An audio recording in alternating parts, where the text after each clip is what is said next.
Sa hardin. Pagkatapos nilang kumain, sinabi ni Jesus sa kanyang mga alagad, "Ngayong gabi, iiwan niyo ako." "Hindi ako!" matapang na sagot ni Pedro.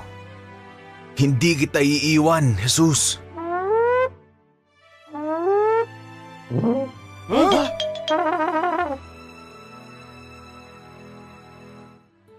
Napabuntong hininga si Jesus. Bago tumilaok ang mga manok sa umaga, 3 beses mo akong ipagkakaila. "Mamamatay akong kasama ka bago ko gawin yun," sabi ni Pedro.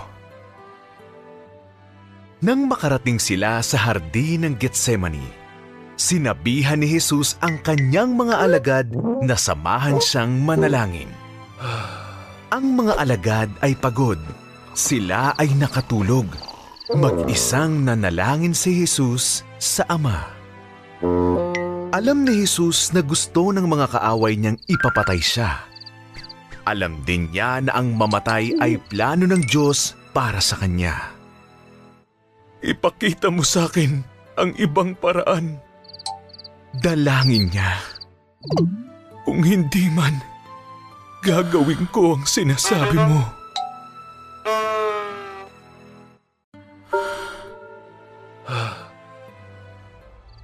Nang biglang nagliwanag, may mga nagsigawan at ang lahat ay nagising. Ang mga tao na pinadala ng mga pinuno ng relihiyon ay galit na dumating.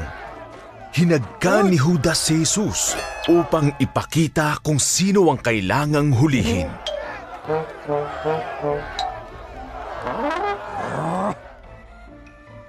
"Ako ang hinahanap nyo," sabi ni Jesus. Nang sinabi niya ito, napaatras silang lahat at sumubsob sa lupa. Pagkatapos ay dinakip nila si Jesus at dinala sa mga pinuno ng relihiyon.